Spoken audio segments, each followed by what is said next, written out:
चलो ठीक है, अगर डाउट नहीं है तो फिर हम लोग आराम से नया टॉपिक शुरू करेंगे। रिएक्शन मैकेनिज्म में 32 के जगह पे हम लोगों का लेक्चर नंबर 33 शुरू होगा। अपने कॉपी में हेडिंग डाल देना ग्रिग्नार्ड रिएजेंट। हेडिंग डाल दो ग्रिग्नार्ड रिएजेंट। थोड़ा छोटा टॉपिक है, अप्रोक्सीमेटली 3 से 4 लेक्चर का टॉपिक है, लेकिन काफी इंपॉर्टेंट टॉपिक है क्योंकि हम लोग के एसिड डेरिवेटिव और कार्बोनिल कंपाउंड मतलब एल्डिहाइड कीटोन्स की रिएक्शन और ester anhydride amide and acyl halide, इन चारों की रिएक्शन हम लोग यहीं पे कवर किया करेंगे, तो इसलिए काफी इंपॉर्टेंट टॉपिक हो जाता है ये। और इसमें हम लोग बहुत सारे मिसलेनियस क्वेश्चंस मतलब इंट्रामॉलिक्यूलर रिएक्शन वाला पार्ट, एसिड बेस रिएक्शन वाला पार्ट, बहुत तरह के क्वेश्चंस पे एक ही साथ डील कर रहे होंगे, तो इसीलिए टॉपिक में क्वेश्चंस प्रैक्टिस करना काफी मस्ट होता है। थोड़ा ध्यान से इस चीज को ध्यान रखना क्योंकि ये टॉपिक एक बार डिस्कस हो गया तो हम लोगों का आगे का एल्डिहाइड कीटोन और कार्बोक्सिलिक एसिड एंड डेरिवेटिव ये टॉपिक वैसे ही खत्म हो जाएगा। उसमें हम लोग को ज्यादा कुछ सीखना नहीं होगा, वहां पे छोटे छोटे बस मैकेनिज्म वाले पार्ट से रिलेटेड क्वेश्चन चलेंगे, फास्टली कम हो जाएगा वहां पे आराम से। और उसके अलावा फिर हम लोगों का बस ये टॉपिक आराम से कवर हो जाएगा। चलो, जैसे जब हम लोग ग्रिग्नार्ड रिएजेंट टॉपिक की बात करते हैं तो उसमें एक छोटा सा टर्म हम लोग डिस्कस किया करते हैं सबसे पहले, ऑर्गेनोमेटेलिक कंपाउंड्स। ये चीज हम लोग कोऑर्डिनेशन कंपाउंड में भी डिस्कस करेंगे, वहां पे भी ये टर्म हम लोग मेंशन किया करते हैं। ऑर्गेनोमेटेलिक कंपाउंड्स वाले पार्ट का मतलब होता है वैसे कंपाउंड जिसमें मेटल वाले पार्ट से कार्बन डायरेक्टली अटैच्ड होगा। पॉइंट नोट कर लो इसके नीचे, ऑर्गेनोमेटेलिक कंपाउंड्स में carbon is directly attached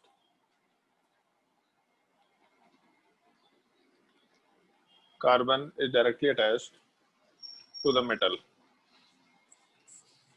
metal वाले पार्ट से कार्बन डायरेक्टली अटैच्ड होगा, इस चीज को हम लोग ऑर्गेनोमेटेलिक कंपाउंड बोलते हैं। जैसे मान लो अगर हम लोग का ये कंपाउंड दे रखा है CH3MgBr, तो CH3MgBr में मैग्नीशियम वाला पार्ट मेटल है, इससे कार्बन चेन अटैच्ड है, तो अगर हम लोग का कार्बन वाला पार्ट मेटल से अटैच्ड है इसका मतलब ऑर्गेनोमेटेलिक कंपाउंड, इस चीज को आराम से बोल सकते हैं। अगर मान लो हम लोग का ये स्ट्रक्चर दे रखा है CH3Li, तो कार्बन वाला पार्ट हम लोग के लिथियम से डायरेक्टली अटैच्ड है, CH3 की जगह पे RLi लिख लेते हैं हम लोग, तो कार्बन चेन वाला पार्ट लिथियम से अटैच्ड है, मतलब एक मेटल से अटैच्ड है। कार्बन वाला पार्ट ऑर्गेनोमेटेलिक कंपाउंड आराम से बोल सकते हैं। मान लो ये कंपाउंड लेके चल रहे R2CuLi, इस चीज को हम लोग गिल्वेंस रिएजेंट भी बोला करते हैं। और इस केस में मतलब इस एक जगह पे हम लोग इस रिएजेंट वाले पार्ट को यूज करेंगे नेम्ड रिएक्शन में। एक हम लोग नेम्ड रिएक्शन यूज किया करते हैं फोरे हाउस सिंथेसिस, उस नेम्ड रिएक्शन वाले पार्ट में हम लोग ये रिएजेंट वाले पार्ट को यूज करके काम करेंगे। तो जब वो रिएजेंट आएगा तो मेंशन करेंगे आराम से, काफी लास्ट टॉपिक हो गया एक तरीके से ये। तो उस केस में जैसे R2CuLi में कार्बन चेन वाले पार्ट से कॉपर अटैच्ड है, मतलब मेटल अटैच्ड है, ऑर्गेनोमेटेलिक कंपाउंड इसको आराम से बोल सकते हैं। बट अगर मान लो ये कंपाउंड दे रखा CH3COONA, तो यहाँ मेटल प्रेजेंट है, कार्बन भी प्रेजेंट है, लेकिन कार्बन मेटल से डायरेक्टली अटैच्ड नहीं है। इनफैक्ट कार्बन वाला जो पार्ट है वो ऑक्सीजन से अटैच्ड है और वो ऑक्सीजन वाला पार्ट मेटल से अटैच्ड है, तो इस वजह से इस चीज को हम लोग ऑर्गेनोमेटेलिक कंपाउंड नहीं बोल सकते। तो वैसे कंपाउंड जिसमें मेटल वाले पार्ट से कार्बन डायरेक्टली अटैच्ड होगा, इस चीज को हम लोग आराम से ऑर्गेनोमेटेलिक कंपाउंड बोल सकते हैं। इस एक बेसिक डेफिनेशन का थोड़ा ध्यान रखना।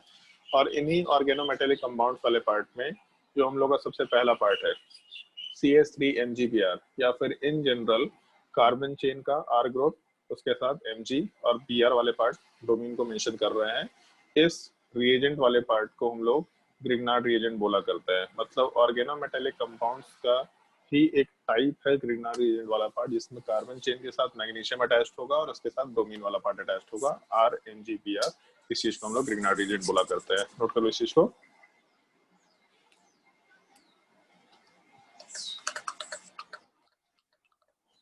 और ग्रिग्नार्ड रिएजेंट वाले पार्ट में हम लोग सबसे पहले प्रिपरेशन वाले पार्ट की बात करेंगे कि ग्रिग्नार्ड रिएजेंट को हम लोग प्रिपेयर कैसे कर सकते हैं। कुछ उससे रिलेटेड 2-3 थ्योरेटिकल पॉइंट्स है जिसका ध्यान रखना होगा, और एक बार प्रिपरेशन वाला पार्ट कंप्लीट हो गया तब उसके रिएक्शंस की बात करेंगे। और उसके रिएक्शन में सबसे पहला रिएक्शन, ऑल्दो हम लोग ये सब चीज पहले भी डिस्कस कर चुके हैं और बोले भी थे तुम लोगों को कि एसिड बेस रिएक्शन में RMgBr या RMgX दे रखा, इस चीज को हम लोग आगे ग्रिग्नार्ड रिएजेंट में डिस्कस करेंगे।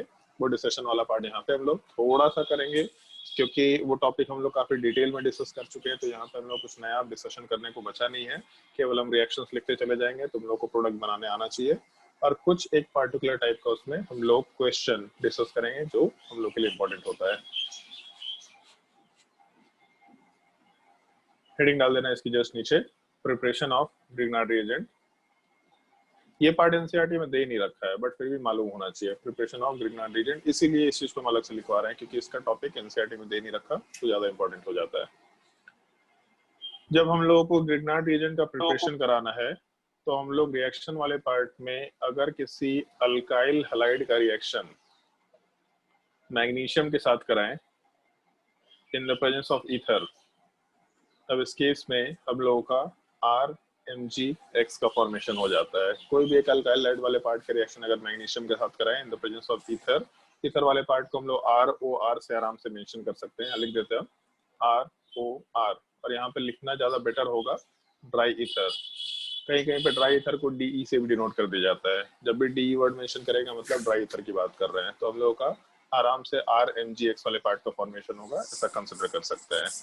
कैसे होता है इस चीज का फॉर्मेशन, उससे रिलेटेड मैकेनिज्म वाले पार्ट को हम लोग डिस्कस कर सकते हैं यहाँ पे, कि हम लोग के मैकेनिज्म वाले पार्ट में क्या क्या चीज होनी चाहिए। जैसे अगर मान लो हम लोग इसी रिएक्शन को कंसिडर करें दो अलग अलग पार्ट के लिए, जैसे एक चीज थोड़ा ध्यान रखना, अगर हम लोगों का नॉर्मल कार्बन चेन वाला पार्ट है मतलब अल्काइल हैलाइड वाला पार्ट है, इसके साथ अगर मैग्नीशियम वाले पार्ट का रिएक्शन कराते हैं और किसी भी ड्राई ईथर के प्रेजेंस में, तब उस केस में जो टेम्परेचर वाला पार्ट है वो लो होना चाहिए, नॉर्मली रूम टेम्परेचर की बात करते हैं हम लोग, और प्रोडक्ट वाले पार्ट में RMgX का फॉर्मेशन हो जाएगा, इसमें कोई दिक्कत नहीं है।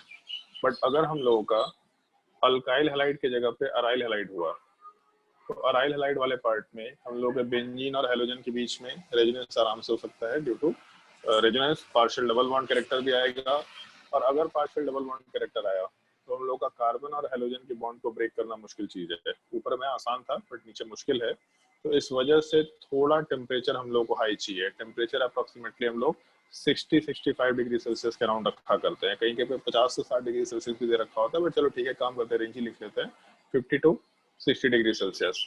बट एक प्रॉब्लम आता है यहाँ पे, अगर हम लोग टेम्परेचर के रेंज को बढ़ा करके 50 से 60 कर दें तो ईथर का बॉइलिंग पॉइंट बहुत कम होता है, तो अगर बॉइलिंग पॉइंट बहुत कम है तो ईथर इवोपरेट कर जाएगा। तो बेसिकली हम लोग इस पार्टिकुलर रेंज ऑफ टेम्परेचर में एक ऐसा मीडियम चाहिए जो ईथर ही होना चाहिए, जो कि आराम से एग्जिस्ट कर पाए बॉइलिंग पॉइंट हाई होने की वजह से। तो इस केस में हम लोग ईथर तो यूज करते हैं लेकिन ये साइक्लिक ईथर यूज करते हैं, और अगर नाम इसका ध्यान हो, इस चीज को हम लोग टेट्राहाइड्रोफ्यूरान बोलते हैं, THF, टेट्राहाइड्रोफ्यूरान। ये स्ट्रक्चर हम लोग कॉमन में भी मेंशन करते हैं, थोड़ा बहुत इसे भी ध्यान रखना चाहिए।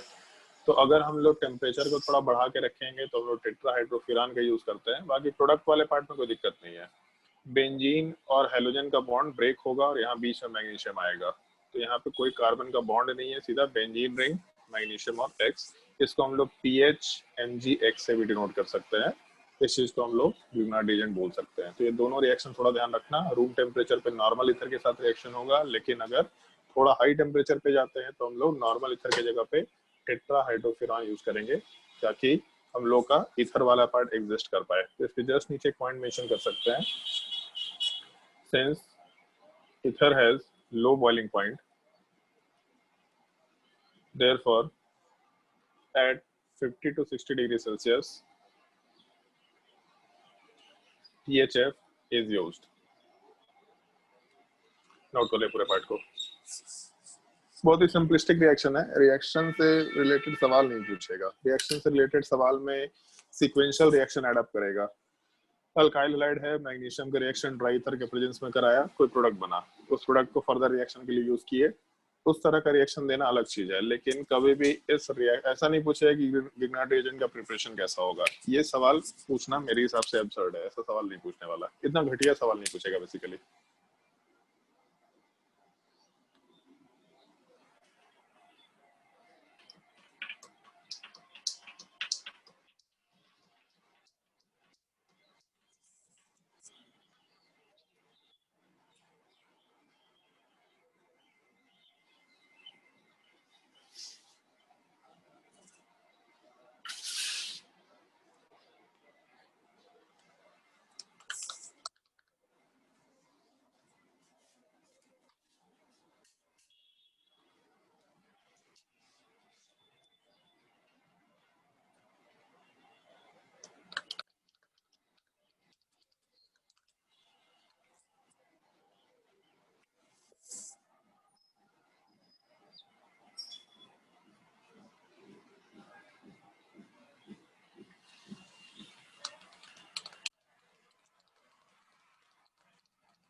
और इसको नोट डाउन करने के बाद फिर हम लोग इसके प्रिपरेशन वाले पार्ट के मैकेनिज्म की बात कर सकते हैं।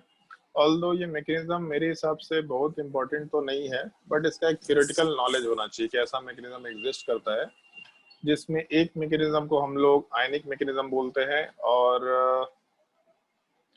आयनिक मैकेनिज्म वाला पार्ट मेरे हिसाब से सबसे घटिया मैकेनिज्म है। जो कोवेलेंट मैकेनिज्म बताएंगे उसको थोड़ा बहुत सीखना है तुम लोगों को, क्योंकि जब हम लोग फ्री रेडिकल मैकेनिज्म बताएंगे तो कोवेलेंट मैकेनिज्म वाला पार्ट ही वहां पे आता है बार बार।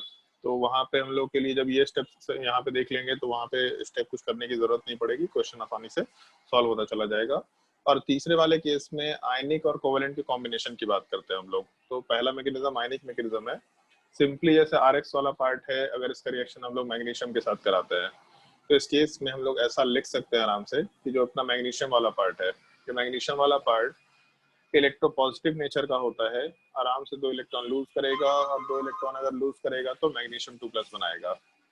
अब एक चीज देखो, अगर हम लोग का RX वाले पार्ट का कॉम्बिनेशन हम लोग 2 इलेक्ट्रॉन के साथ कराते हैं, तो जैसे कार्बन वाले पार्ट में ये जो कार्बन चेन लेकर के चल रहे हैं हम लोग, उस कार्बन चेन में हम लोग अगर हेलोजन को कंसिडर करते हुए काम कर रहे हैं, एक मिनट यार थोड़ा, जो कार्बन चेन वाला पार्ट हम लोग कंसिडर करते हुए चल रहे हैं, तो कार्बन चेन वाले पार्ट में हम लोग के पास 3 बॉन्ड्स तो है और ये चौथे बॉन्ड पे हेलोजन है। तो बेसिकली कार्बन वाले पार्ट को अगर हम लोग कंसिडर करना शुरू करें तो इसको तो 2 ही इलेक्ट्रॉन चाहिए, 6 इलेक्ट्रॉन तो ऑलरेडी है यहाँ पे। तो इसके पास अगर 2 इलेक्ट्रॉन रहेगा तो इसका काम हो जाएगा। अब आइदर वो बॉन्ड बना करके इलेक्ट्रॉन एक्सेप्ट कर ले या फिर किसी और तरीके से एक्सेप्ट कर ले, जैसे CH3- बनाया जा सकता है, कोई दिक्कत नहीं है। तो एक चीज सोच के देखो, यहाँ पे अगर अपने पास 2 इलेक्ट्रॉन है इस बॉन्ड में, तो इस केस में अगर हम लोग ये 2 इलेक्ट्रॉन्स वाले पार्ट को जो मैग्नीशियम की तरफ से आया था, इस इलेक्ट्रॉन को अगर हेलोजन को दे दे, तो हेलोजन वाला पार्ट अपना ये दोनों इलेक्ट्रॉन को लूज करके यहाँ से हट जाना चाहेगा। हटने के पीछे एक रीजन है कि अगर मान लो कि हम लोग इस बॉन्ड को डिसोसिएट करते हैं, CH3 वाला पार्ट और यहाँ का जो बॉन्ड है, इस बॉन्ड को डिसोसिएट किया, तो डिसोसिएट करने से एक इलेक्ट्रॉन कार्बन के ऊपर चला गया, एक इलेक्ट्रॉन हेलोजन के ऊपर चला गया। दोनों को एक एक इलेक्ट्रॉन चाहिए ऑक्टेट कंप्लीट करने के लिए। तो जो अपने पास 2 इलेक्ट्रॉन है उसमें से एक इलेक्ट्रॉन एक साइड में दे दिया और दूसरे इलेक्ट्रॉन को दूसरे वाले पार्ट को दे दिया। तो इसका मतलब ये है कि दोनों एटम कार्बन और हेलोजन दोनों का ऑक्टेट वाला पार्ट कंप्लीट हो जाएगा। इसको भी एक चार्ज मिल गया, मतलब इसको भी एक इलेक्ट्रॉन वाला पार्ट मिल गया और दूसरे वाले पार्ट को भी एक इलेक्ट्रॉन वाला पार्ट मिल गया। तो उसके हिसाब से हम लोग का ऑक्टेट वाला पार्ट तो आराम से कंप्लीट हो गया, कोई दिक्कत नहीं है। लेकिन हम लोग इस स्टेप को इस तरीके से नहीं कर रहे कि हम लोग पहले दोनों बॉन्ड को ब्रेक किया और ब्रेक करने के बाद फिर हम लोग आराम से दोनों पे एक एक इलेक्ट्रॉन ऐड किया। हम लोग इस तरीके से काम नहीं कर रहे। हम लोग रेदर ऐसा कर रहे हैं, ये दोनों के दोनों जो इलेक्ट्रॉन है ये हम लोग हेलोजन वाले पार्ट पे डाले, तो हेलोजन के ऊपर ये बॉन्ड बनाने के बाद टोटल 6 इलेक्ट्रॉन बचे रहेंगे। तो इस केस में अगर इसको 2 इलेक्ट्रॉन मिला तो इसको अपने जो दोनों इलेक्ट्रॉन से बॉन्ड को इसको छोड़ने में कोई तकलीफ नहीं है। तो आराम से हम लोग इन दोनों इलेक्ट्रॉन्स को हेलोजन के ऊपर ऐड करके ये दोनों इलेक्ट्रॉन्स को कार्बन के ऊपर डाल करके हम लोग हटा सकते हैं। तो अपने स्ट्रक्चर में जब हम लोग आयनिक मैकेनिज्म कंसिडर करेंगे तो दोनों के दोनों जो इलेक्ट्रॉन्स है अपने, वो दोनों इलेक्ट्रॉन हम लोग हेलोजन पे डाल करके X- बना देंगे। तो क्या हेलोजन वाले पार्ट अपना एक इलेक्ट्रॉन लूज कर रहा और 2 इलेक्ट्रॉन गेन कर रहा।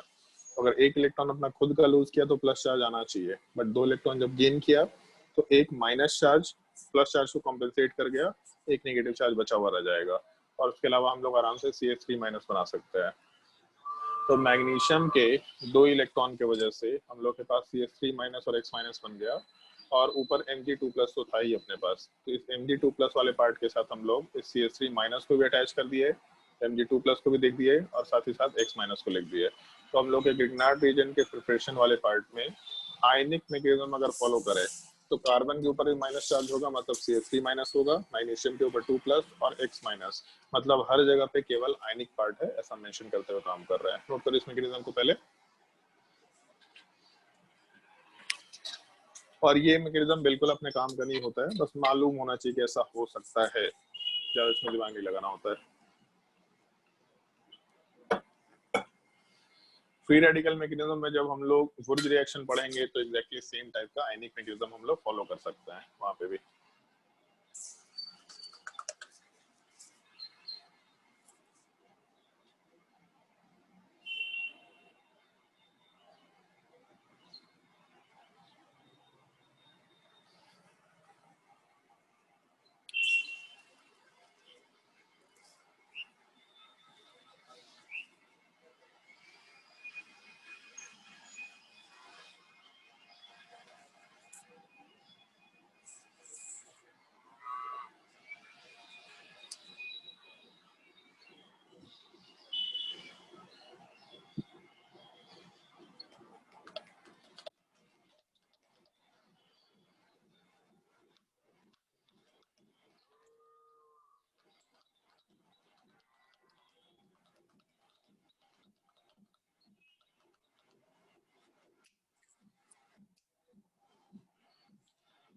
इसको नोट डाउन करने के बाद जो दूसरा मैकेनिज्म अपने को डिस्कस करना है, कोवेलेंट मैकेनिज्म।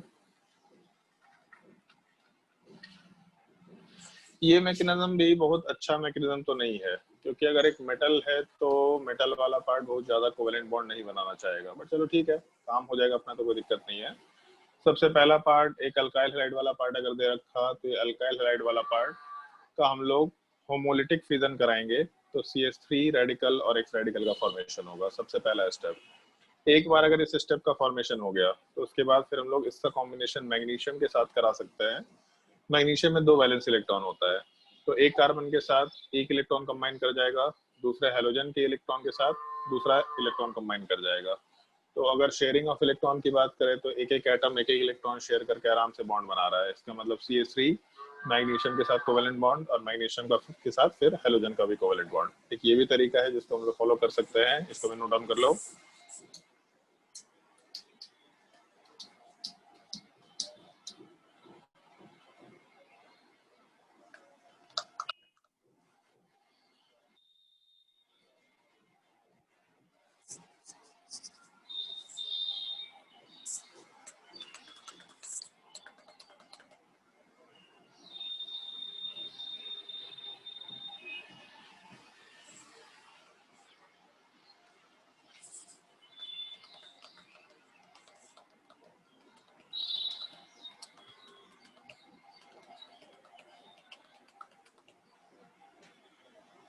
और इसको नोट डाउन करने के बाद जो तीसरा मैकेनिज्म है, जो सबसे इंपॉर्टेंट मैकेनिज्म भी है, सिंगल इलेक्ट्रॉन ट्रांसफर।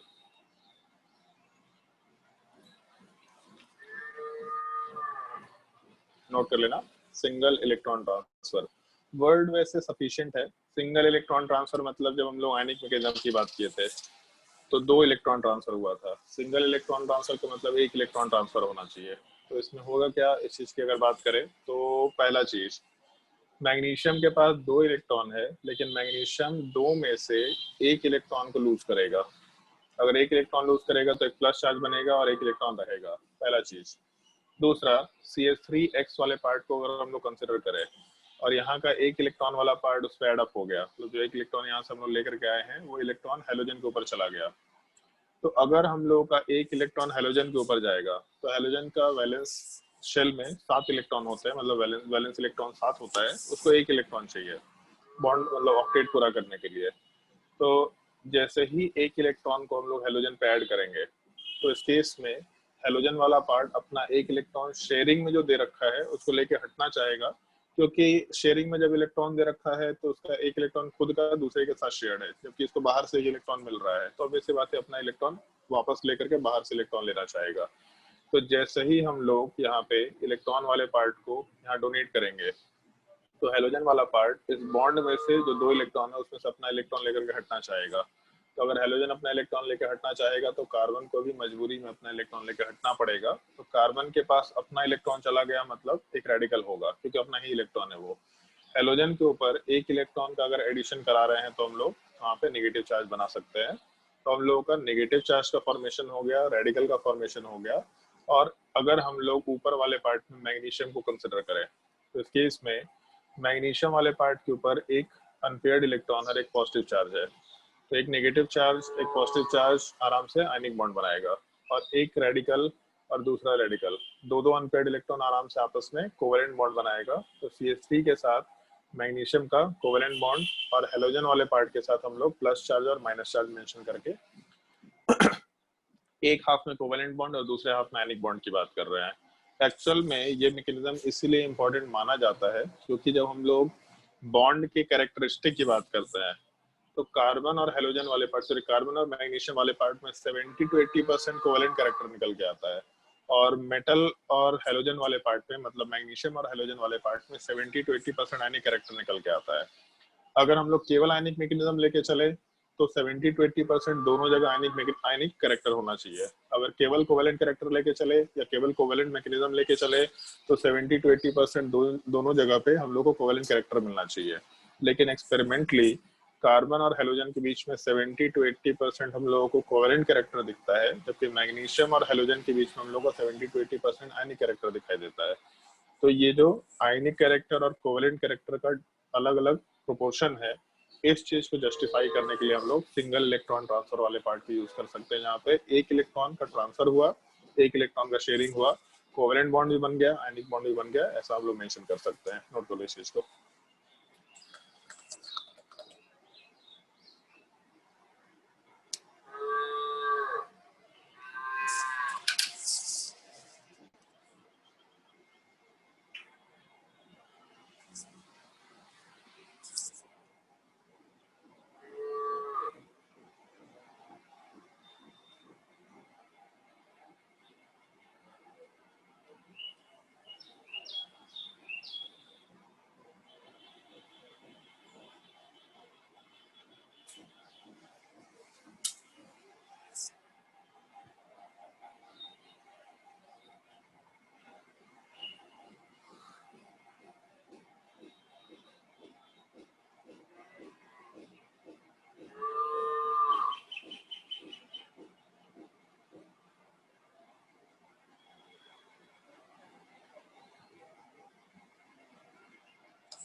और इस तरह के पार्ट का थोड़ा ध्यान रखना, जब हम लोग फ्री रेडिकल मैकेनिज्म पढ़ेंगे तो वहाँ पे इसी तरीके से स्टेप आएगा, बार बार आएगा। मतलब ठीक है, और भी कंसिडरेशन होंगे, लेकिन स्टेप सबसे शुरुआत में मेटल के साथ रिएक्शन होने पे ऐसा ही रहेगा। और इसको नोट डाउन करने के बाद नीचे एक छोटा सा पॉइंट मेंशन कर लेना, यहाँ पे single electron transfer mechanism is considered to be single electron transfer mechanism is considered to be the most suitable mechanism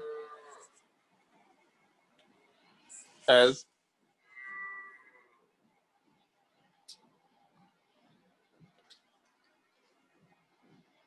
it demonstrates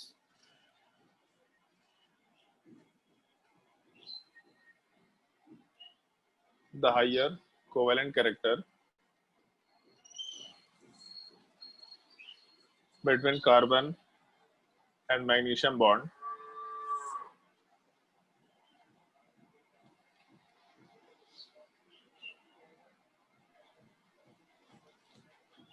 as well as higher ionic character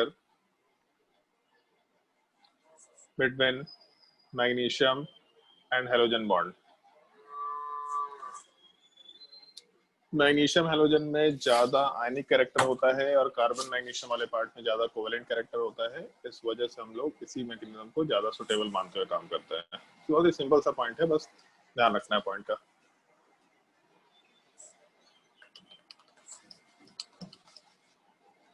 और इन सब को ध्यान रखने के बाद एक छोटा सा पार्ट हम लोग को एक्स्ट्रा ध्यान रखना होता है प्रिपरेशन वाले पार्ट में, रोल ऑफ सॉल्वेंट। और इसको एक्चुअल में हम लोग अभी कंप्लीट नहीं कर सकते रोल ऑफ सॉल्वेंट वाले पार्ट। मतलब रोल ऑफ सॉल्वेंट में कुछ पॉइंट हम लोग डिस्कशन करेंगे, कुछ पॉइंट को समझने के लिए टॉपिक कंप्लीट होने देना पड़ेगा, तब कुछ पॉइंट अपने आप समझ में आ जाएगा। बट हम पॉइंट यहाँ पे सारे के सारे मेंशन करवाते चले जा रहे हैं। पहला पॉइंट मेंशन कर लो रोल ऑफ सॉल्वेंट पे, dry ether provides N inert medium. अभी तक एक चीज सीख चुके हैं हम लोग कि ईथर वाला पार्ट रिएक्शन नहीं करता है। एसिडिक मीडियम के अलावा ईथर रिएक्शन ही नहीं करता है। इपॉक्साइड रिएक्शन कर सकता है, बट एसिडिक मीडियम के अलावा ईथर वाला पार्ट रिएक्शन नहीं करता, मतलब इनर्ट मीडियम है। तो हम लोग ग्रिग्नार्ड रिएजेंट वाले पार्ट के प्रिपरेशन के टाइम पे ऐसा रिएजेंट चाहेंगे जो कहीं भी रिएक्शन नहीं करता हो, ना ही मैग्नीशियम के साथ रिएक्शन करे, ना ही हम लोग के अल्काइल हैलाइड वाले पार्ट के साथ रिएक्शन करे, किसी भी पार्ट के साथ रिएक्शन ना करे, या फिर जो हम लोग का ग्रिग्नार्ड रिएजेंट बन के आया तीनों में से कहीं रिएक्शन ना करे। तो ऐसा मीडियम चाहिए जो ये तीनों के तीनों रिएक्टेंट या प्रोडक्ट वाले पार्ट के साथ रिएक्शन नहीं कर सकता है। ड्राई ईथर या ईथर वाला पार्ट सिंपली इस तरीके से बिहेव कर सकता है, पहला चीज। और दूसरा एक और पॉइंट थोड़ा ध्यान रखना, थोड़ा मतलब यूनिक पॉइंट होता है ये, dry ether stabilises the Grignard reagent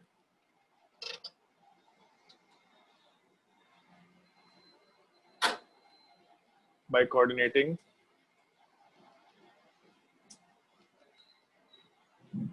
its electron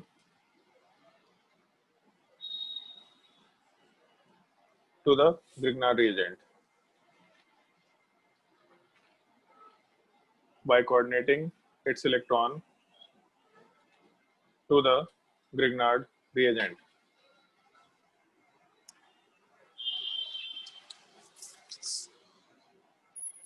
चलो ध्यान दो, जैसे अगर हम लोग ग्रिग्नार्ड रिएजेंट को कंप्लीटली कोवेलेंट मान के भी चलते हैं, तो कंप्लीटली कोवेलेंट क्योंकि कैरेक्टर तो है ही कोवेलेंट बॉन्ड वाले पार्ट का, तो इस केस में मैग्नीशियम अगर 2 बॉन्ड बना रखा है तो इसमें टोटल 4 ही इलेक्ट्रॉन होगा वैलेंस शेल में। तो ऑक्सीजन वाला पार्ट अपना इलेक्ट्रॉन कोऑर्डिनेट करके आराम से मैग्नीशियम वाले पार्ट का ऑक्टेट कंप्लीट कराने की कोशिश करता है। तो इसके वजह से पूरा का पूरा जो ग्रिग्नार्ड रिएजेंट वाले पार्ट है उसमें सेंट्रल एटम वाले पार्ट में भी इलेक्ट्रॉन्स एग्जिस्ट करने की वजह से हम लोग का मॉलिक्यूल या ग्रिग्नार्ड रिएजेंट वाला पार्ट थोड़ा स्टेबलाइज हो जाता है। ये पॉइंट जैसे बहुत ज्यादा यूजफुल तो नहीं है, लेकिन चलो ठीक है, अपने काम का होता है, थोड़ा इस चीज का हम लोग को ध्यान रखना होता है। ग्रिग्नार्ड रिएजेंट वाले पार्ट में एक तो हम लोग इनर्ट मीडियम मिलता है, तो सॉल्वेंट जरूरी है, बिना सॉल्वेंट की रिएक्शन नहीं करा सकते, बट इनर्ट सॉल्वेंट होना चाहिए जो अपने रिएजेंट में रिएक्टेंट प्रोडक्ट में किसी से रिएक्शन ना कर पाए। और दूसरा है कि वो कुछ एक्स्ट्रा भी फीचर अवेलेबल करा रहा है हम लोग के ग्रिग्नार्ड रिएजेंट को स्टेबलाइज भी करा दे रहा है। तो दोनों रीजन से हम लोग आराम से ये सॉल्वेंट यूज कर सकते हैं। बट रोल ऑफ सॉल्वेंट में एक पॉइंट हम लोग को जो डिस्कशन में बहुत ही इंपॉर्टेंटली ध्यान रखना होता है, polar protic mediums can not be used as a medium.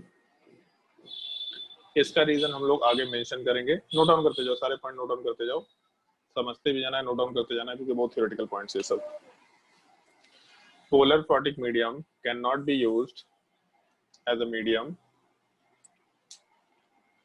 बस ब्रैकेट में मेंशन कर लेना, will carry out acid base reaction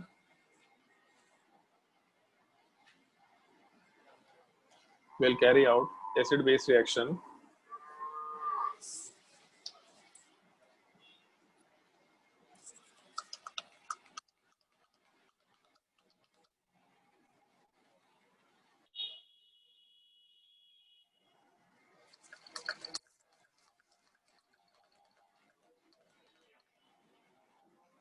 और एक और पॉइंट मेंशन कर लेना, epoxides up to 4-membered ring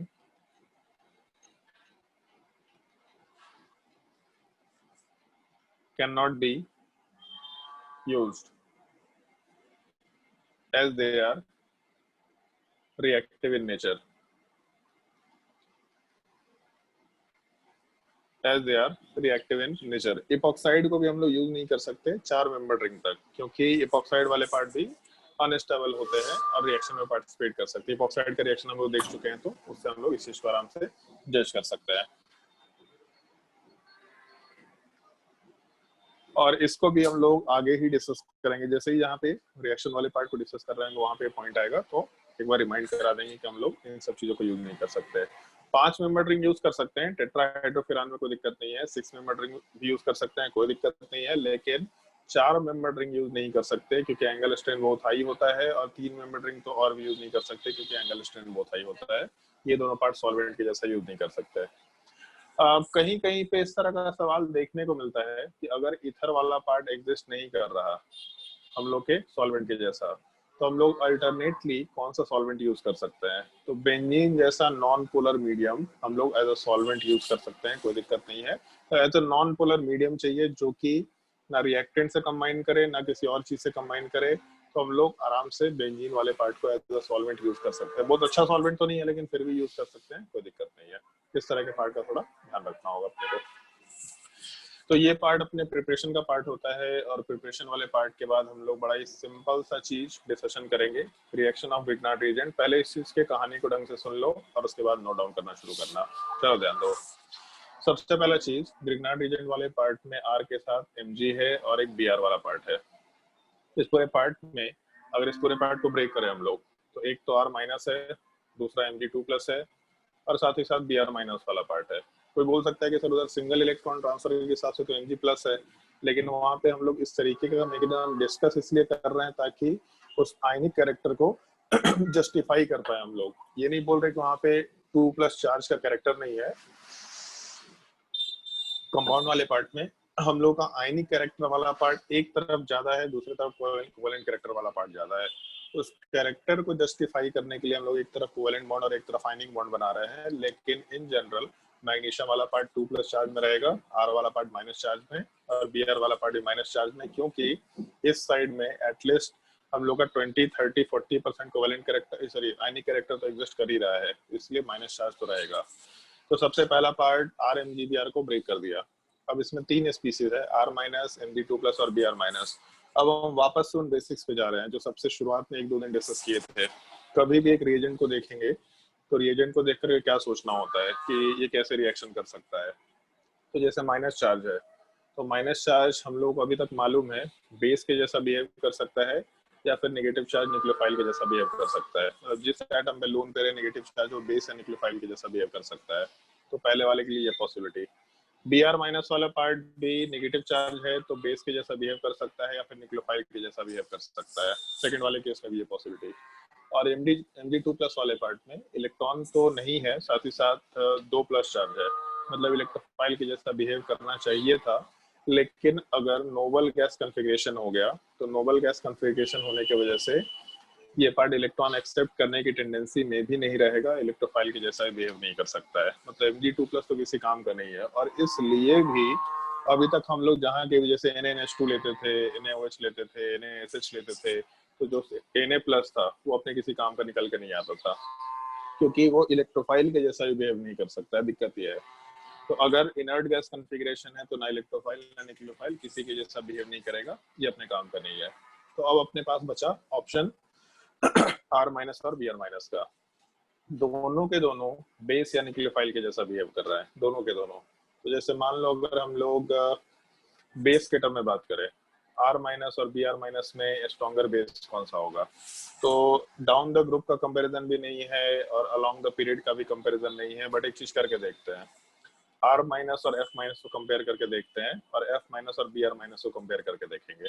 तो अलोंग द पीरियड जाने पे हम लोग इलेक्ट्रोनेगेटिविटी के बेसिस पे नेगेटिव चार्ज का कंपैरिजन करते थे। इसका मतलब हम लोग अलोंग द पीरियड जाएंगे, ज्यादा इलेक्ट्रोनेगेटिविटी बढ़ेगा, बेसिक स्ट्रेंथ घटेगा। इसका मतलब R- F- से ज्यादा बेसिक होगा। और डाउन द ग्रुप जब जाते थे तो हम लोग लार्जर एटम के ऊपर नेगेटिव चार्ज को ज्यादा स्टेबल बोलते थे। इसका मतलब Br- ज्यादा स्टेबल है, ज्यादा स्टेबल मतलब वीक बेस। तो इसका मतलब F- वाला पार्ट स्ट्रॉन्गर बेस होगा। तो R- ओवरऑल स्ट्रॉन्गर बेस हो गया as compare to halogen minus वाला पार्ट। एक तो ये कंसिडरेशन लेकर के चल लिया हम लोग, सबसे पहला चीज। इसके बाद क्या कंसिडरेशन लेके चले, तो न्यूक्लियोफाइल वाले पार्ट की बात कर लेते हैं। न्यूक्लियोफाइल वाले पार्ट में भी in general stronger bases are better nucleophile होता है, ऐसा बोलते हुए चलते हैं हम लोग। In general stronger bases are better nucleophile. और स्पेसिफिकली अगर हम लोग ढंग से सोचे तो जैसे कोई लोग बोल सकता है कि सर जनरली तो ऐसा बोलते हैं stronger bases are better nucleophile, लेकिन पोलर प्रोटिक मीडियम में तो चीज चेंज हो जाता है, larger bases are better nucleophile. तो उस केस में हम लोग क्या करेंगे, तो जैसे कि सोच के देखो कि R- वाला पार्ट प्रेजेंट है और Br- प्रेजेंट है, और हम लोग ड्राई इथर यूज करके चल रहे हैं मीडियम में, क्योंकि ड्राई इथर को चेंज नहीं कर सकते, ये रहना मस्ट है। तो ड्राई इथर वाला पार्ट हम लोग का पोलर एप्रोटिक मीडियम है। अगर पोलर एप्रोटिक मीडियम है तब इस केस में stronger bases are better nucleophile होता था। इसका मतलब R- अच्छा न्यूक्लियोफाइल भी है, तो अच्छा बेस भी है, अच्छा न्यूक्लियोफाइल भी है। इसका मतलब अगर हम लोग इस पूरे रिएक्टेंट को देखेंगे तो इस पूरे रिएक्टेंट वाले पार्ट में 2 रिएक्टिंग स्पीसीज हो सकता था। यहाँ पे Br- हो या हेलोजन माइनस हो कोई दिक्कत नहीं होगा, उससे कोई फर्क नहीं पड़ेगा। 2 रिएक्टेंट स्पीसीज हो सकता था, R- और Br-, जिसमें R- बेसिक स्ट्रेंथ में भी ज्यादा स्ट्रॉन्गर है और न्यूक्लियोफिलिक स्ट्रेंथ में भी ज्यादा स्ट्रॉन्गर है। इसका मतलब उस RMgBr वाले पार्ट को अगर हम लोग कंसिडर करें तो RMgBr वाला पार्ट से हम लोगों को R- मिलेगा, या फिर RMgX लेके चल लेते हैं, यहाँ से हम लोग को R- मिलेगा, जो ज्यादा रिएक्टिव नेचर का है, यही रिएक्शन करना चाहेगा। मतलब यहाँ पे इस पूरे रिएजेंट में X- अपने काम का नहीं है, केवल R- अपने काम का है। और R- वाला पार्ट अगर हम लोग को मिला तो ये R माइनस वाला पार्ट अपने आप को एक बेस के जैसा भी कंबाइन करा सकता है और अपने आप को एक न्यूक्लियोफाइल के जैसा भी कंबाइन करा सकता है। इस एक पार्टिकुलर पार्ट को तुम लोग को नोट डाउन करना है रिएक्शन वाले पार्ट में। पहले ये मेंशन कर लो रिएक्शन ऑफ ग्रिग्नार्ड रिएजेंट, और उसको नोट करने के बाद हम लोग सीधा इस वाले पार्ट की बात करेंगे कि ग्रिग्नार्ड रिएजेंट से R माइनस मिलेगा, उसको हम लोग बेस के जैसा यूज कर सकते हैं, उसको हम लोग न्यूक्लियोफाइल के जैसा यूज कर सकते हैं। बेस वाला पार्ट हम लोग एसिड बेसिस रिएक्शन में देख चुके हैं ऑलरेडी, न्यूक्लियोफाइल वाले पार्ट को हम लोग डिटेल में डिस्कस करते हैं यहाँ पे। किसी को डाउट होगा तो आराम से पूछ लेना, क्योंकि बहुत सारी चीजें हम बोल चुके हैं अभी तक। कोई भी डाउट होगा तो आराम से पूछ लेना, बहुत बहुत सारा हम कहानी बोले हैं आज अभी।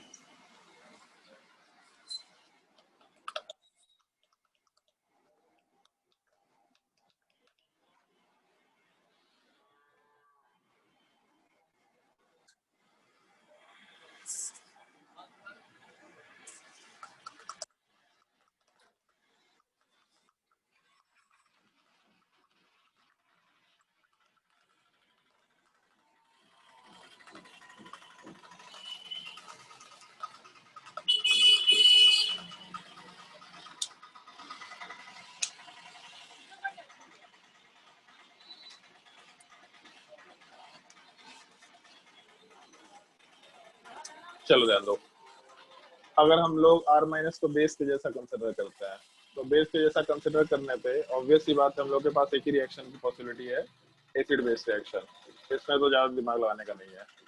बट अगर इसको हम लोग न्यूक्लियोफाइल के जैसा बिहेव करते हैं, तो न्यूक्लियोफाइल के जैसा बिहेव करने पे अभी तक हम लोग कौन कौन से रिएक्शन देख रखे थे, तो न्यूक्लियोफाइल वाला पार्ट SN1 रिएक्शन दे सकता है, SN2 रिएक्शन दे सकता है।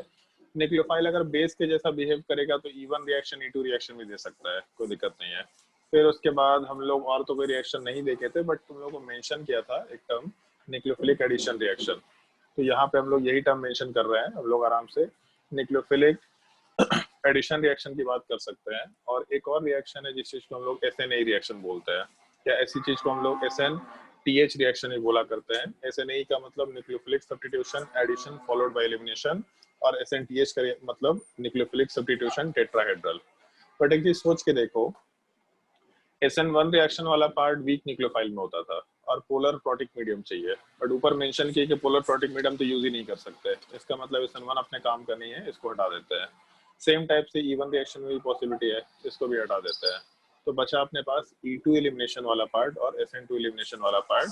बट फिर से एक चीज हम और बोल सकते हैं कि हम लोग का जो सॉल्वेंट था उसका टेम्परेचर हम लोग रूम टेम्परेचर से लेके 50-60 डिग्री सेल्सियस तक रख रहे थे, मतलब हीटिंग यूज नहीं कर रहा है।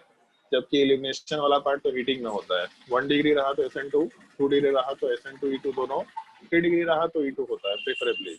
लेकिन नॉर्मली एलिमिनेशन हीटिंग में होता है, और हीटिंग तो हम लोग दे नहीं रखे, तो E2 वाला पार्ट भी हम लोग लीस्ट पॉसिबिलिटी में कंसिडर करके चल सकते हैं। कुछ पार्टिकुलर केस जैसे विलियमसन सिंथेसिस ऑफ ईथर में एक केस कराया था कि अगर 3 डिग्री कार्बन है तो हम लोग SN2 ना करा के वहाँ पे E2 कराएंगे, तो उस तरह का एक दो सिनेरियो अलग है। बट अदरवाइज SN2 रिएक्शन होगा प्रेफरेबली लो टेम्परेचर की वजह से, पहला चीज। दूसरा न्यूक्लियोफिलिक एडिशन रिएक्शन, और तीसरा SNA रिएक्शन। तो टोटल मिला के ग्रिग्नार्ड रिएजेंट में हम लोगों को मैकेनिज्म वाइज 4 रिएक्शन डील करना है, acid base reaction, SN2 reaction, nucleophilic addition, SNA reaction. और इन 4 रिएक्शंस वाले पार्ट में हम लोग रिएक्टिविटी के टर्म में काम करेंगे। इस रिएक्टिविटी के ऑर्डर का बहुत ही ध्यान रखते हुए काम करना होगा अपने को, क्योंकि ये चीज अभी पहली बार शुरू हुआ है, और इसके बाद इस रिएक्टिविटी को हम लोग हर जगह अप्लाई करते हुए चलेंगे, रिएक्टिविटी ऑफ रिएक्शंस वाले पार्ट में। और केमिकल काइनेटिक्स में भी सुना होगा कि वेरी फास्ट रिएक्शन है इंस्टेंटेनियस रिएक्शन, उसमें एसिड बेस रिएक्शन होता है, रिडॉक्स रिएक्शन होता है, फिर मॉडरेट रिएक्शन आता है, फिर स्लो रिएक्शन आता है। तो एसिड बेस रिएक्शन तो इंस्टेंटेनियस रिएक्शन है, इसमें तो कुछ सोचना ही नहीं है। सबसे पहला पार्ट हम लोग आराम से एसिड बेस रिएक्शन मेंशन कर सकते हैं, मतलब एसिड बेस रिएक्शन इंस्टेंटेनियस होगा, इसका रिएक्टिविटी सबसे ज्यादा होगा, सोचना ही नहीं होता है इस केस में हम लोगों को, पहला चीज। दूसरा, सेकेंड वाले पार्ट में हम लोग का जो रिएक्शन है उसमें न्यूक्लियोफिलिक एडिशन रिएक्शन का रेट निकल के आता है, और यहाँ पे हम लोग मेंशन कर सकते हैं reaction of aldehydes and ketones, मतलब ये रिएक्शन हम लोग केवल एल्डिहाइड और कीटोन में कराया करते हैं। तो न्यूक्लियोफिलिक एडिशन रिएक्शन, जब भी एल्डिहाइड कीटोन दिखेगा तो न्यूक्लियोफिलिक एडिशन रिएक्शन सोचना है अपने को सबसे पहले, और इसीलिए बोला था एल्डिहाइड कीटोन का रिएक्शन यहीं पे खत्म हो जाएगा हम लोगों का। फिर उसके बाद SN-A रिएक्शन वाला पार्ट वर्ड यूज कर सकते हैं, या फिर इसी चीज को हम लोग SN-TH रिएक्शन बोल सकते हैं। इस केस में हम लोग एसिड डेरिवेटिव्स की बात कर रहे हैं, रिएक्शन ऑफ एसिड डेरिवेटिव्स। और रिएक्शन ऑफ एसिड डेरिवेटिव्स वाले पार्ट में हम लोग के पास 4 चीजें हैं। पहला चीज असाइल हैलाइड, एसिड हैलाइड बोल दो कोई दिक्कत नहीं है। दूसरा चीज हम लोगों का ईस्टर, तीसरा चीज हम लोगों का एनहाइड्राइड, और चौथा पार्ट हम लोगों का अमाइड होता है। तो इस केस में ये हम लोग 4 रिएक्शंस वाले पार्ट को कंसिडर करते हुए काम करेंगे रिएक्शंस ऑफ एसिड डेरिवेटिव में, जिसमें एक पार्ट और ध्यान रखना है तुम लोगों को, ये अमाइड वाला पार्ट। अगर हम लोग एसिड बेस रिएक्शन की बात कर रहे हैं तो RC double bond O NH2 मतलब 1 डिग्री अमाइड।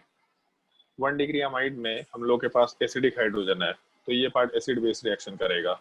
सबसे बड़ा दिक्कत ये है, तो अगर एसिड बेस रिएक्शन करेगा तो इसका रिएक्टिविटी तो बहुत आगे निकल के आ जाएगा। तो 1 डिग्री अमाइड में हम लोग इस SN-A रिएक्शन की बात नहीं कर रहे हैं, इसका रिएक्टिविटी चेंज हो जाता है। इनफैक्ट अगर 2 डिग्री अमाइड लेके चलते हैं तो 2 डिग्री अमाइड का मतलब हो गया नाइट्रोजन वाले पार्ट के साथ एक हाइड्रोजन और एक कार्बन चेन अटैच्ड हो, तो इस केस में भी एसिड बेस रिएक्शन होगा। केवल हम लोगों का 3 डिग्री अमाइड अगर रहा तब उस केस में हम लोग SN-A रिएक्शन कराएंगे। अदरवाइज इन दोनों केसेस में रिएक्टिविटी एसिड बेस रिएक्शन का होने की वजह से सबसे शुरुआत में निकल के आएगा। इस एक पार्टिकुलर पार्ट का हम लोग को ध्यान रखना होता है। एसिड डेरिवेटिव क्यों बोलते हैं? क्योंकि एसिड से डिराइव किया गया है। असाइल हैलाइड वाले पार्ट का रिएक्शन अब तक मालूम पड़ गया होगा तुम लोगों को। अगर हम लोग RCOOH का रिएक्शन SOCl2 के साथ कराते हैं तो असाइल हैलाइड बनेगा। अगर ईस्टर है तो 10वीं क्लास में पढ़ा था कि अगर हम लोग कार्बोक्सिलिक एसिड का रिएक्शन अल्कोहल के साथ कराते हैं तो एसिड से ईस्टर डिराइव हो गया। एनहाइड्राइड के नोमेनक्लेचर में ये चीज हम लोग पढ़े थे कि 2 एसिड से जब हम लोग H2 हटाते हैं तो एनहाइड्राइड का फॉर्मेशन होता है। सिमिलर टाइप से अमाइड वाले पार्ट का फॉर्मेशन करा सकते हैं। तो एक कार्बोक्सिलिक एसिड से जो भी ग्रुप बनाए गए हैं उन सबको एसिड डेरिवेटिव बोला जा सकता है। ये 4 एसिड डेरिवेटिव का अपने को पार्ट ध्यान रखना होता है, जिसमें अमाइड वाले पार्ट में 1 डिग्री एंड 2 डिग्री अमाइड, इन दोनों में एसिड बेसिस रिएक्शन होंगे। इस वजह से इनका रिएक्टिविटी सबसे आगे निकल के आएगा। और इन रिएक्शंस के बाद सबसे लास्ट जो हम लोगों को रिएक्शन देखना होता है, इस चीज को हम लोग SN2 रिएक्शन बोलते हैं। मतलब रिएक्टिविटी में ये 4 रिएक्शंस को जब भी याद रखना तो इस रिएक्टिविटी के ऑर्डर में पहला चीज ये कि ग्रिग्नार्ड रीजन 4 रिएक्शन करेगा, acid base, nucleophilic addition, SN-A reaction और SN2 रिएक्शन। न्यूक्लियोफिलिक एडिशन कब करेगा? जब हम लोग एल्डिहाइड कीटोन दिए। SN-A रिएक्शन कब करेगा? जब एसिड डेरिवेटिव हुआ। SN2 रिएक्शन तो बचपन से पढ़ते आ रहे हैं। एसिड बेस रिएक्शन बचपन से हाथ जलाते आ रहे हैं, कोई दिक्कत नहीं है। बट ये रिएक्टिविटी का ऑर्डर ध्यान रखना है और उसी ऑर्डर में हमेशा रिएक्शन को सोचना है कि सबसे, जैसे जब तुम लोगों को आइसोमरिज्म बताए थे तो बोले थे सबसे पहले स्ट्रक्चरल सोचना, फिर उसके बाद बाकी स्टीरियो आइसोमर वाले पार्ट में जाना। तो सिमिलर टाइप से पहले एसिड बेस रिएक्शन सोचना। कुछ भी नहीं समझ में आ रहा है, पहले भी बोला है तुम लोगों को कि अगर एक रिएजेंट को देखकर कुछ नहीं समझ में आ रहा तो पहले एसिड बेस रिएक्शन सोचना। सबसे एलिमेंट्री पार्ट वहीं से शुरू होता है। फिर उसका न्यूक्लियोफिलिक एडिशन, फिर SN-A रिएक्शन और सबसे लास्ट में SN2 रिएक्शन कंसिडर करते हुए काम कर सकते हैं हम लोग। बस गिवन ये होना चाहिए कि अपने पूरे रिएजेंट में एक न्यूक्लियोफाइल वाला पार्ट एग्जिस्ट करना चाहिए। इस चीज को नोट करो, रिएक्टिविटी ऑफ रिएक्शंस, और इसमें ये ऑर्डर वाले पार्ट को नोट कर लो। थोड़ा हम डायग्राम छोटा कर रहे हैं।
तुम लोगों को टेस्ट सीरीज का शेड्यूल मिल गया होगा। उस टेस्ट सीरीज के शेड्यूल में कहीं कहीं पे पेपर में लाइव दे रखा है वर्ड, मतलब कहीं कहीं पेपर में ऐसा मेंशन कर रखा है लाइव। लाइव का मतलब है जो पेपर ऑलरेडी लाइव है, तुमको जब प्रैक्टिस करना है कर सकते हैं उसका पेपर को, मतलब कुछ करने की जरूरत नहीं है। एक पेपर शायद से अभी लाइव नहीं हुआ है, वो पेपर हम लोग देखते हैं, लाइव कर देंगे।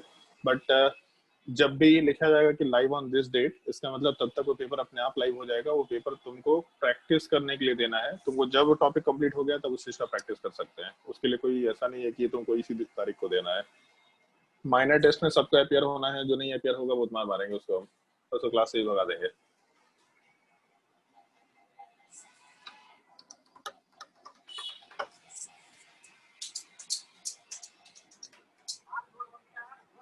और क्योंकि 12th पास वाले लोगों का तो खैर सब कुछ खत्म हो गया, हम इस बार एक चीज ऑब्जर्व किए, अभी जैसे एडवांस का वो लोग पेपर दे रहे हैं, तो हम हर एक स्टूडेंट का एनालिसिस कर रहे हैं। एनालिसिस का मतलब एक स्टूडेंट एक पेपर को किस तरीके से दे रहा है, उसके पेपर में क्या क्या गलती कर रहा है, क्या क्या सही कर रहा है, उन सब चीजों को देख के एक चीज पता चल रहा है कि लोग पेपर किस तरीके से अटेम्प्ट करते हैं और लोग किस तरीके से क्वेश्चन 2 साल प्रैक्टिस किए हैं, वो पेपर को देख करके पता चल जा रहा है।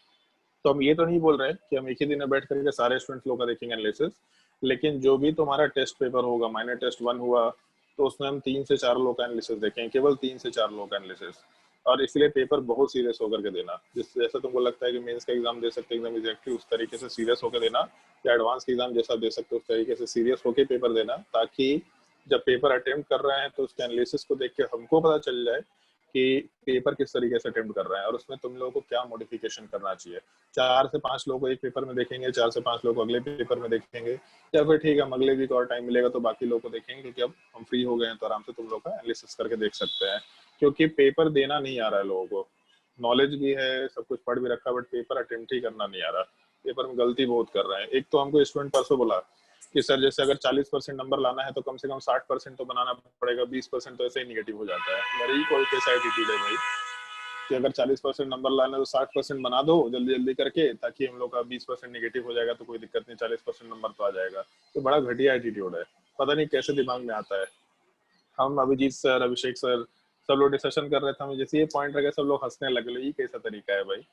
अरे तुम 40% क्वेश्चन ज्यादा टाइम लेके बनाओ, 60% क्वेश्चन क्यों बनाना है? 40% आराम से बनाओ, 40% नंबर लाओ।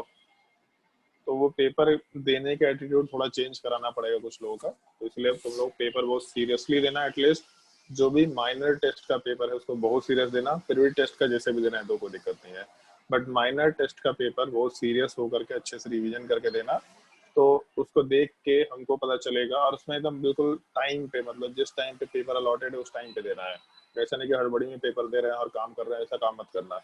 अगर तुमको लगता है कि आगे जनवरी में मेंस में अच्छा करना है और एक प्रॉपर काउंसलिंग चाहिए कि हम पेपर कैसे दे रहे हैं, इसमें नंबर कैसे बढ़ा सकते हैं, तो बहुत सीरियस होकर पेपर देना। रिवीजन हो या ना हो उससे मतलब नहीं, लेकिन पेपर सीरियस होकर देने की कोशिश करना, ताकि थोड़ा बहुत एनालिसिस बता पाए, उसमें मॉडिफिकेशन क्या करना है इस चीज को बता पाए। काफी हेल्प मिलेगा उस चीज से। क्योंकि अगर पढ़ भी लिए और पेपर देना नहीं सीखे तो कोई फायदा नहीं पढ़ाई करने का। पेपर देना सीखो, सबसे जरूरी चीज ये है। लोगों से एडवांस का पेपर नहीं दिया जा रहा है, पहला पेपर सब मजे से दे रहा है और दूसरे पेपर में सबको नींद आ रहा है। दूसरा पेपर सब लोग 30-35 मिनट में छोड़ के निकल जा रहा है कि सर बहुत नींद आ रहा था सर। बोले गजब नालायक है, 10 दिन में एडवांस के एग्जाम में पूरा नींद आ रहा है।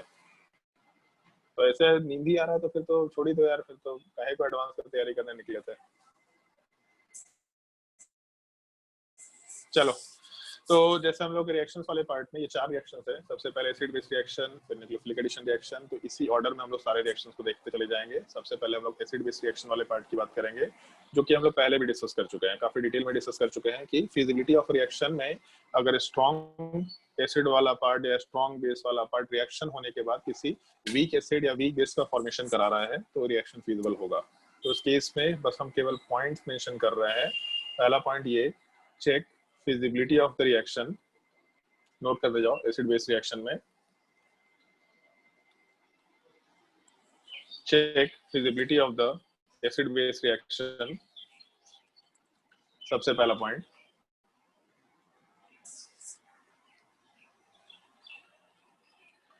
दूसरे पॉइंट को स्टार मार्क कर सकते हैं, है तो फिजिबिलिटी वाला ही पार्ट, लेकिन एक छोटा सा मतलब फिजिबिलिटी से रिलेटेड एक छोटा सा टर्म है जिसको हम लोग मेंशन कर सकते हैं आराम से। ऑल द कंपाउंड्स या ऑल द एक्टिव हाइड्रोजन्स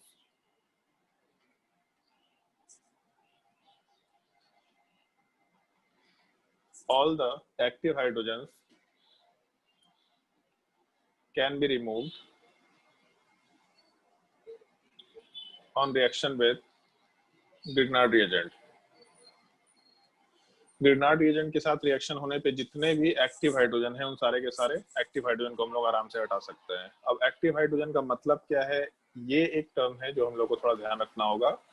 अगर हम लोग एक्टिव हाइड्रोजन का डिस्कशन करें तो जिन लोगों ने प्रैक्टिकल ऑर्गेनिक केमिस्ट्री वाले पार्ट का थ्योरेटिकल पार्ट पढ़ा होगा, बोला था मैंने कि केमिस्ट्री का थ्योरेटिकल पार्ट एक बार रीड करके देखो, जिन लोगों ने पढ़ा होगा वहां पे एक छोटा सा टर्म आया था Na metal test, sodium metal test.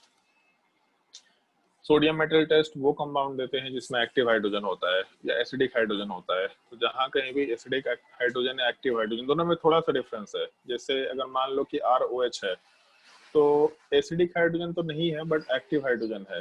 RNH2 है तो एसिडिक हाइड्रोजन तो नहीं है लेकिन एक्टिव हाइड्रोजन है, और ये सब सोडियम मेटल टेस्ट देता है। तो जब भी कभी किसी इलेक्ट्रोनेगेटिव एटम के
मेरा फोन डिस्चार्ज हो गया है तो शायद क्लास स्टॉप करना पड़ेगा। तो ठीक है, हम इस क्लास को यहीं पे रोक रहे हैं। आवाज आ रहा है तुम लोगों को? कोई रिस्पॉन्ड करो। Yes sir. तो ठीक है, हम क्लास आज यहीं पे रोक रहे हैं। मेरा फोन बंद हो गया डिस्चार्ज होकर के, तो अभी कोई और ऑप्शन नहीं है। हम क्लास स्टॉप कर रहे हैं और तुम लोगों को फिर एसिड बेस रिएक्शन वाले पार्ट से हम आएगा पार्ट नेक्स्ट क्लास में शुरू कर लेंगे आराम से। ठीक है, तो आज के लिए क्लास स्टॉप कर रहे हैं, आज के लिए यहीं पे क्लास एंड करते हैं। ठीक है।